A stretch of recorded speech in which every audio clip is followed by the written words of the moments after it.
Good. This afternoon.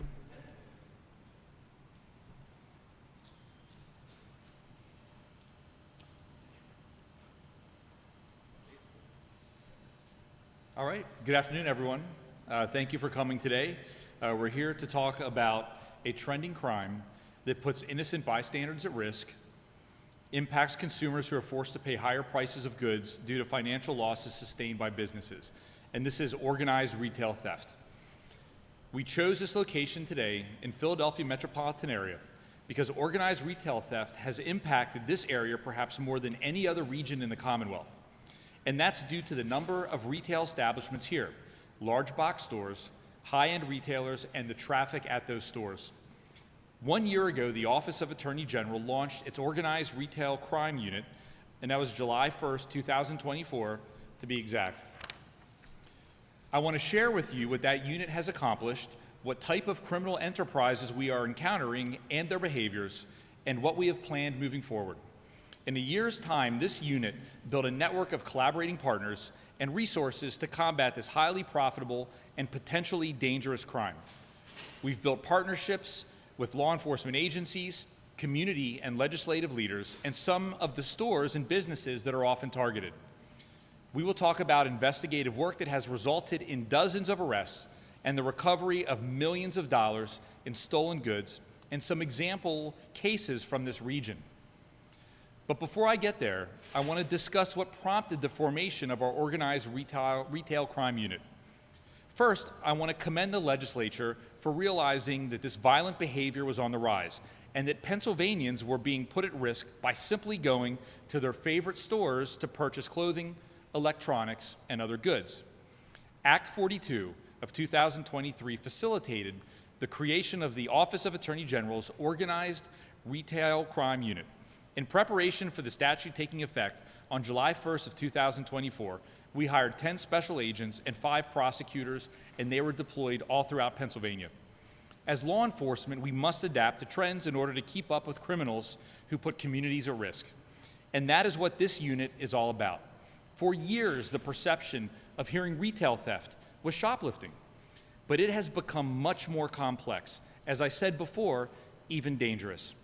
Also, the Pennsylvania legislature increased the grading of organized retail theft, making the crime a felony of the first degree if the value of the goods stolen exceeds $50,000. That statute gave police and prosecutors a large hammer in the tool chest to target these violent groups of thieves. And they are violent. I said earlier that these thieves prefer locations with other shoppers, distractions while they commit their crimes.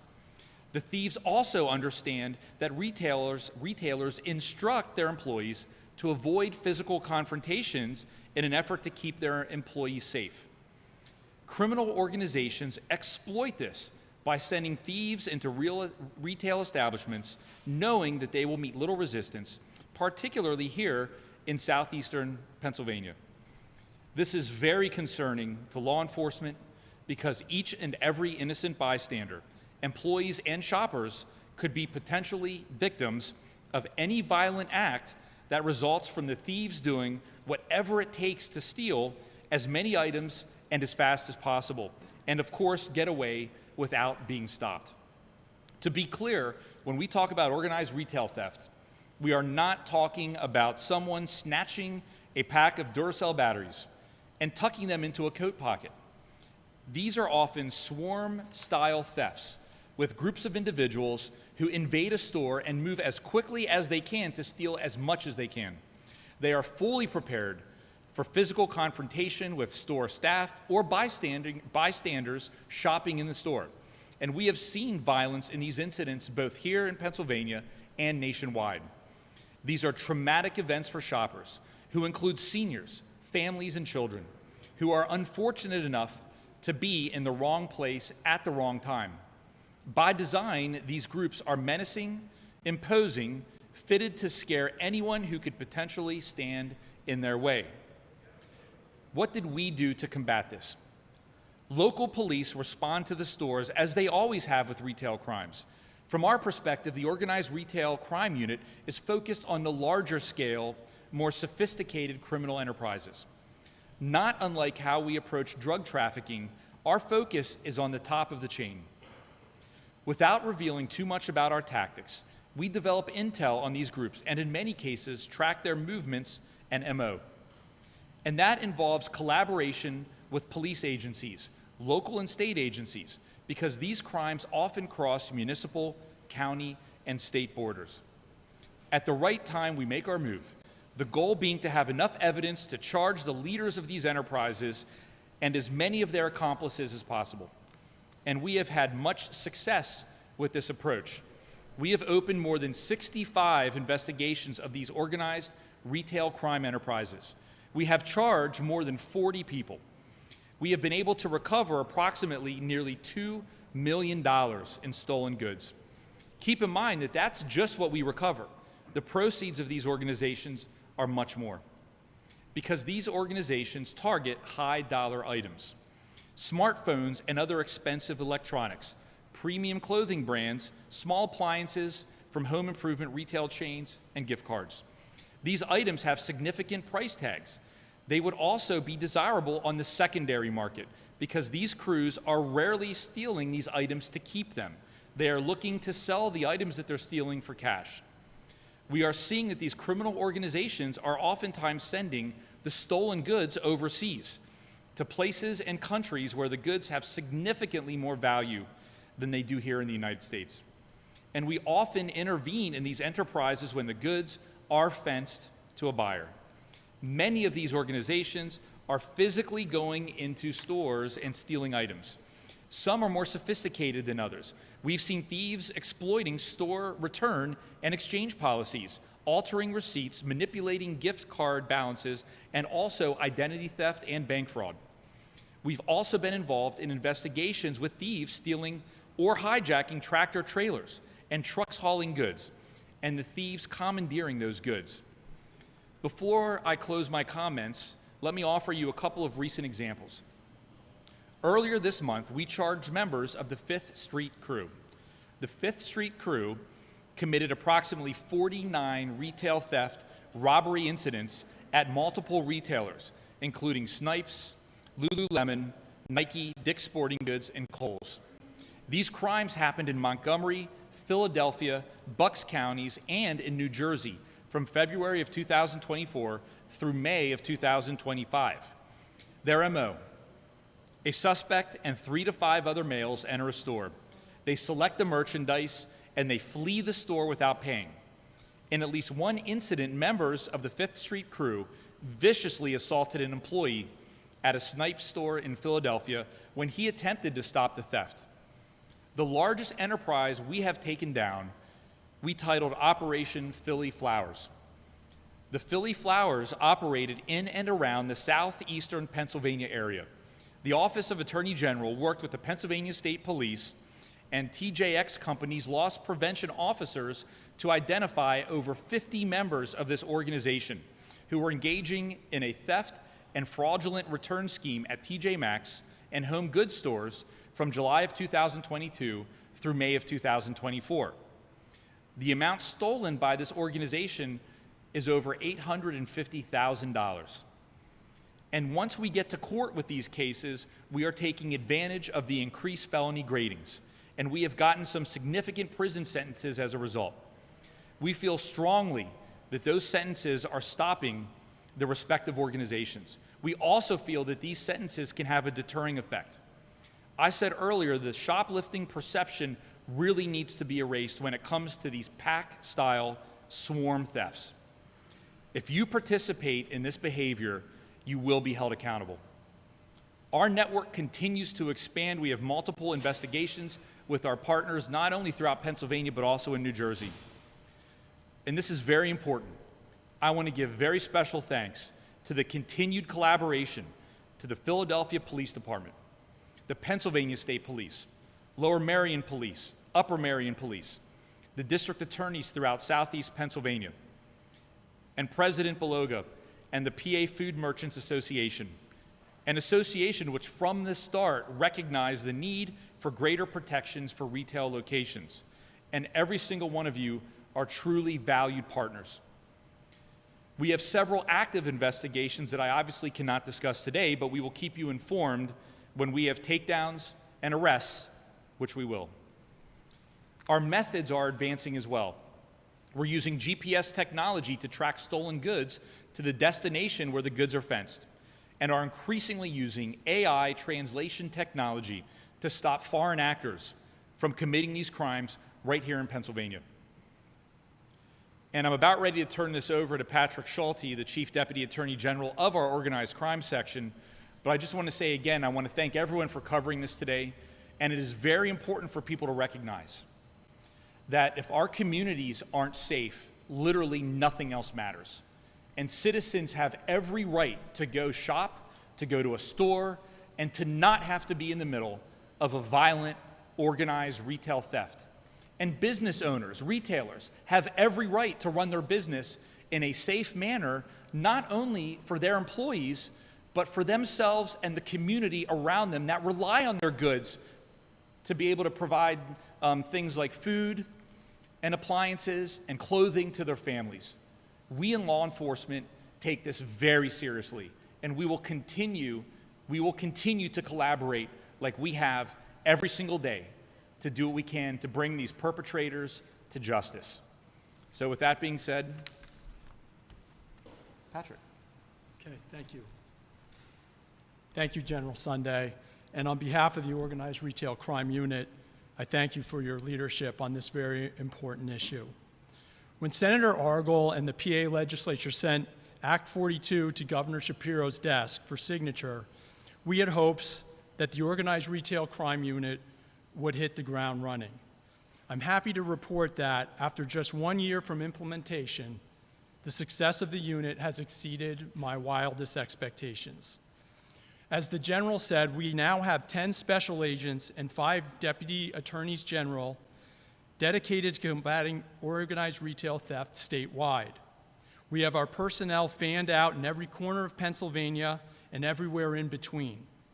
The agents and attorneys of the unit are specifically trained to tackle these complex cases using our hierarchical approach to these prosecutions by cutting off the supply of stolen goods from the fencing operations that make this crime so profitable.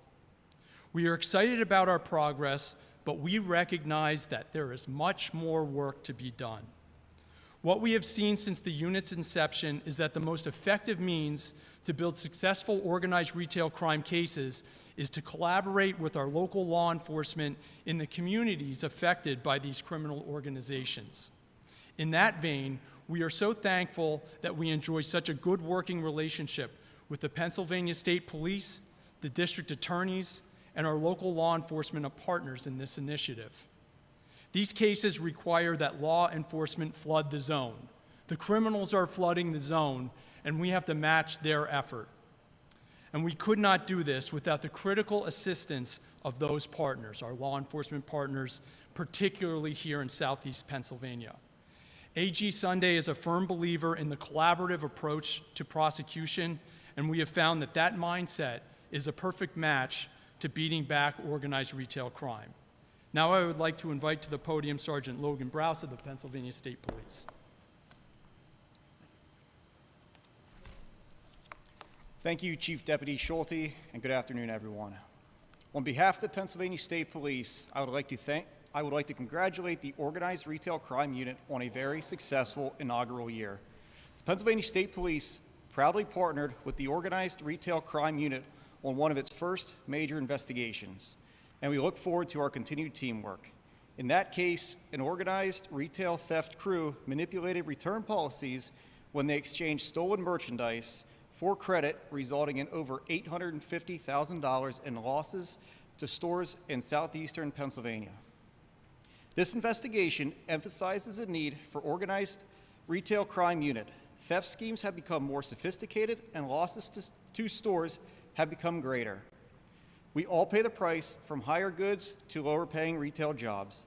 The Pennsylvania State Police and the Organized Retail Crime Unit stand united in our commitment to justice, the protection of our communities. Together, we will ensure that the organized retail thieves are identified, apprehended, and held accountable. Thank you, and I would like to now introduce Deputy Commissioner Frank Van Horn from the Philadelphia Police Department. Thank you. In January 2024, Mayor Parker, upon taking office, gave the Philadelphia Police Department a charge in the form of one of her executive orders to create a plan to reduce the elevated levels of retail theft in Philadelphia. Police Commissioner Kevin Bethel wasted no time in approving the formation of a retail theft group. Now, that group is comprised of police officers, detectives, supervisors, and people from the district attorney's office, as well as the attorney general now has joined the organized level of that. And we get into our retail partners. All the loss prevention people throughout Philadelphia have joined forces with them.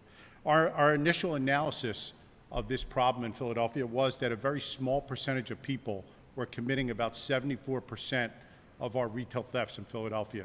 So we knew we had prolific offenders. We knew we had people that we had to get off the street and make sure there were some consequences for their actions. This group did very well at identifying prolific offenders. This investigation, as the Attorney General said, started in February of 2024. The two officers that really were integral in identifying the individuals who started this and starting the investigation, Officer Drum and Officer Rich are here today. They basically used all their knowledge of the areas that we were in, identified, made arrests, and started to build this case up. We want to thank the Attorney General and everybody, all the retail partners, our law enforcement partners, for helping us in this case. It's working in Philadelphia. We know it is.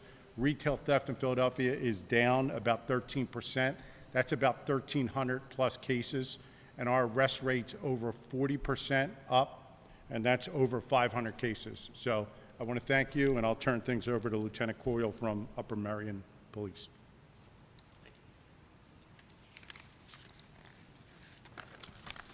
Good afternoon. I would like to thank Attorney General Sunday for the invitation to today's event. I'm the Detective Lieutenant for Upper Merion Township. Our department appreciates the assistance and resources that you and your office have provided to help further our investigations. In Upper Merion, we've seen firsthand the negative impact that these organized retail theft groups pose to a community and its residents. When they run from store employees or jump into waiting vehicles and speed off, they put everyday shoppers and members of the public at undue risk or injury. Store employees in the past have been assaulted or injured while trying to apprehend some of these thieves. Upper Merion Township is home to the King of Prussia Mall. With over 450 stores, it's the second largest mall in the country, largest on the East Coast. With the size of this mall and its easy accessibility to numerous highways like Route 202, Route 422, the Pennsylvania Turnpike, and of course the Schuylkill Expressway, this makes it an attractive location for these organized retail theft groups. As such, this made a partnership with the Attorney General's Retail Crime Unit an easy decision for us. Our investigators partner with the Attorney General's office, as well as the other agencies here today, to tackle the members of the Fifth Street crew. As the AG mentioned earlier, this group targeted several high-end retail stores in the region, including several locations in King of Prussia. Thankfully, with the ability to share intelligence, resources, and manpower amongst the different law enforcement agencies of this unit, our department was able to successfully identify and arrest several of the suspects. Moving forward, our agency plans to continue our collaborative efforts with the investigators in our county, our region, our state, to make sure we find these thieves and bring them to justice. Thank you. Start with you.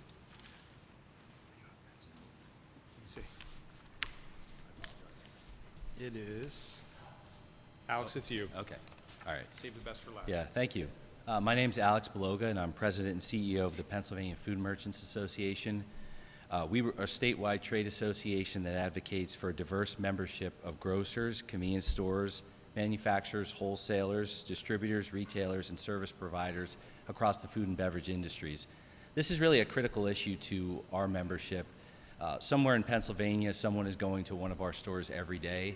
So this is paramount to the safety of both the customers and the associates and the stores themselves. So it really hits all those angles. And this is really a crucial initiative that's been undertaken to the leadership of Attorney General Sunday and our law enforcement partners. But it's been 560 days, almost exactly a year and a half, since Governor Shapiro signed Senate Bill 596, legislation sponsored by Senator Dave Argel, updating Pennsylvania's organized retail crime statute and forming a brand new organized retail crime task force within the Office of the State Attorney General.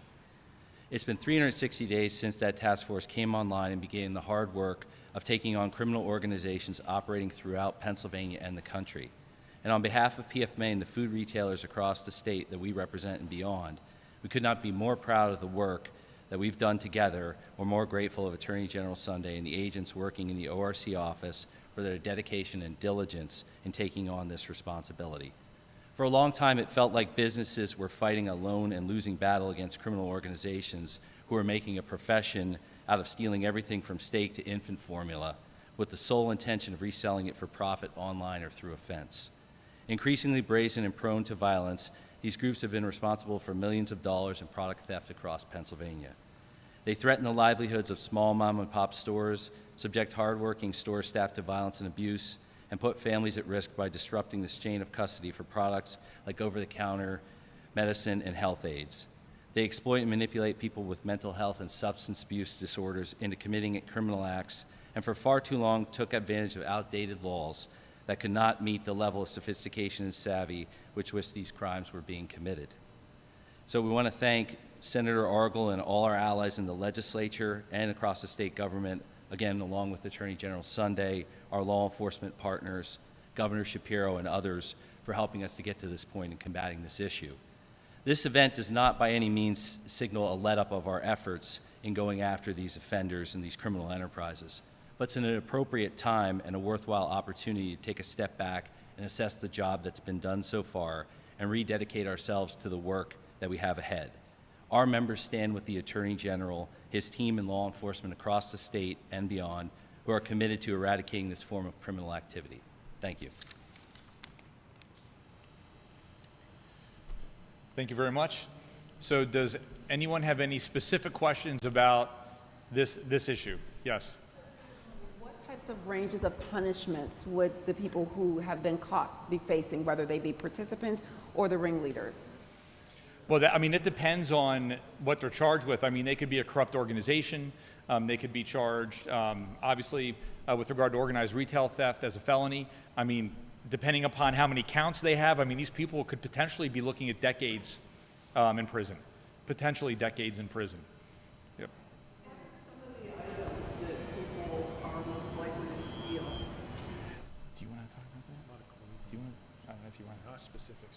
The Fish Street crew, which is the one that Philadelphia's involved in, was a lot of clothing, Snipe stores, Lululemon stores where clothing, obviously clothing that's worth a considerable amount of money, is grabbed and taken out of the stores. So there were a lot of stores involved in this. Mostly were clothing items. Include any of the incidents where we've seen semi-trucks with food, like shrimp and things like that, that have been targeted? I don't think it's food for this case, no, but I would have to look it up and talk to you. I don't know if every one you have and what you're talking about. Alec, I'm sorry, I didn't get your last name. What he kind of touched on, exploiting people with substance abuse, mental health, why going after the person who's in the store isn't really going to get you anywhere if that person's being used by someone higher up the ladder. Oh, absolutely. I mean, one of our goals, obviously, we have to punish bad actors. We have to hold people accountable. At the same time, we have to do that with an understanding that there are people that are being used by those higher individuals that are making tons of money off of this.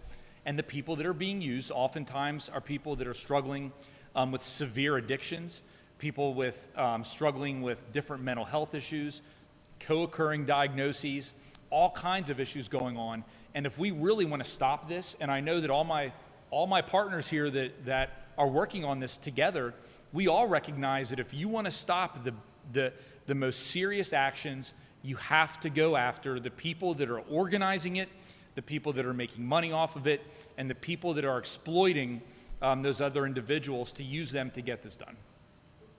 Same realm of perpetrators, do you see juveniles also being recruited or used in this type of thing, or are most of the participants you've arrested been adults? Well, I will say generally, juveniles certainly are part of this issue across the board. With regard to these specific cases, I would again defer. I don't know if you want to touch on that. Sure. The answer to your question, generally speaking, is yes, we are seeing juveniles on the lower level, committing the thefts that form the basis of these prosecutions. But what our goal is not to punish people, especially our young people who are being recruited by sophisticated criminals. Our goal, as it relates to this, is sometimes using the juveniles as witnesses against people higher up the ladder in the criminal organization. That's really our goal, not to punish young people for the thefts, but using them to cut the head off of the snake in these organizations, which is going after the top. So. Who are these people at the top? Are they involved in other activities? Do they move narcotics? Do they move guns? And they've switched to this? What you can tell us about these folks? I will tell you that the criminals at the top of these organizations have found organized retail theft to be a safer space in which to make their profits than drugs or gun trafficking. It's more of a venial sin in their eyes, and that's why it's so important that we attack this with the robust effort that we've been attacking it with. So. Because, you know, a fellow drug dealer is not going to shoot at them. They're unlikely to be approached in the stores. How is it safer? I think the reason that it's safer is because there's more violence associated with drugs and guns than it is as it relates to retail theft. Having said that, we are focused almost unilaterally on prioritizing cases, organized retail theft cases in which violence is deployed. So even though it may be violent in other genres of crime, we are focused singularly on prioritizing these groups that use violence to achieve their ends. So violence in the stores, or violence as they swarm, or violence? When is the violence deployed? People who work in these stores are constantly getting hurt by these groups. And the reason that we are focused on violence is that we have these innocent people who are just trying to get through their 9-to-5 jobs, and they find themselves being attacked. And the quickest way that we can remediate that situation is by cutting off the head of the snake, as I indicated, and getting these groups that are emphasizing violence to meet their ends. One thing that we have learned over the past year, and that has come to our attention, is there are many foreign actors that are engaged in this activity. Many of our cases involve heads of organizations that are foreign actors, and we're also seeing stolen items being sent overseas. So that's something that we continue to work on, and we are making progress in that realm. Where are foreign actors based? What part of the world? We see, without getting too much into the details of our cases, we have seen Chinese foreign actors, we've seen our neighbors to the north, our neighbors to the south, we've seen foreign actors in Africa, but I don't want to get too much into the details of our cases, but we're essentially seeing foreign actors, on all 7 continents so far. Effort to crack down on the secondary retailers who are selling some of these goods that are suspected to be stolen? We have a lot of those stores in Philadelphia where you don't know where the items came from. Is there any effort to focus on those stores? I mean, our almost entire focus is to break down the fencing operations, and the fencing operations are the ones where, someone steals the good, they end up at a pawn shop. What we're seeing more and more is the fencing operations are happening on online marketplaces. So those are really our focus right now in terms of busting up these fencing operations. Our pawn shops, our online marketplaces, we're seeing a lot of the goods end up there, in addition to overseas.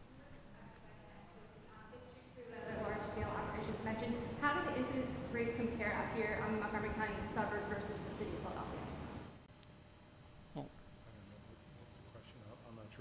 What was the question? I'm sorry. The Fifth Street crew and other larger scale operations that you mentioned, how do the incident rates of the large scale retail theft compare out here in the suburbs versus the city? Like, is it more or less? Well, I mean, we have 1.5 million people plus a whole lot of people to pass through every day, so we probably have more incidents that occur in Philadelphia. So, You know, the one-offs, we're trying to handle them as we go, but as we see patterns, as we see prolific offenders, and that's what this group does, we make sure we communicate that amongst the retailers, amongst the prosecutors, and amongst ourselves, so we can put the cases together and get a warrant and make sure that there's consequences. Just like the Attorney General said, if there's not consequences, it's never going to stop. Are there two groups, Fifth Street Crew and Philly Flowers? Or, Yes. Okay. That's correct. All right. We talk to you for a minute? Would you come back? Yeah. So are you seeing a fall off in retail theft in your stores? Overall, yeah, I think we are seeing that. I mean, we're definitely seeing the numbers from the Attorney General and across the board. We're hearing, I would say we're hearing a lot more confidence from our members that things are, in action, that things are happening, that there's action being taken. We don't have hard numbers at this point because those things are done nationally, but we anticipate that, like you'll see with anything, when the enforcement ramps up, you're going to see more offenses initially, right? And then as the crime drops off, as those people are held accountable. So I think that's what we're starting to see now that this has been in place for a year. So I would anticipate that happens, but we don't have the raw numbers at this point. Have your members increased security? Has it cost them more to put more people in the stores just to try to head this off? They've been increasing security year after year. It's extremely expensive, yes, for sure. This has been a problem for years and has existed for a long time. And across the country, I think last year or the year before, I think it was a $100 billion problem, something in that range. So it's a massive issue. So they've definitely been increasing their security overall year after year. Do you tell your security people not to confront folks who are stealing from you? Not to try to tackle them, not to try to... Do you do that? The stores each have their own policy of how they deal with security, how they deal with training staff, but I'm not aware of anybody that tells their staff to go after a suspect, right, to chase someone or to put themselves in harm's way. In fact, it's the complete opposite. Security people in your store are not armed. They don't carry weapons or do that. I don't know about every single store, but across the Commonwealth, but I'm not aware of anybody that's armed. Quick, so you mentioned Act 42, Senator Argle's legislation. One of the common arguments against increased grading for crimes is that it doesn't have an effect and it just punishes people unnecessarily. As the state's top prosecutor, is there any validity to that, or is this an example of that increased grading working? This is an example of where that works. I understand, I mean, as a former district attorney, and I served on the Sentencing Commission for many years, I understand how important it is that we in law enforcement are thoughtful about the way we approach accountability. And there's a lot of people in different circumstances whose cases require diversion. There are people whose cases require mental health treatment or substance abuse treatment. And at the same time, there are people whose cases require them to be prosecuted and incarcerated based on their actions. And this is an example where I believe that that is the case, especially with individuals that are taking advantage of people that we discussed earlier and using them, putting them in harm's way even, to steal things so that they can enrich themselves. So that's my answer on that. And thank you everyone for coming out. Thank you for covering it. And I hope everybody has a wonderful, cool, refreshing day. All right, awesome.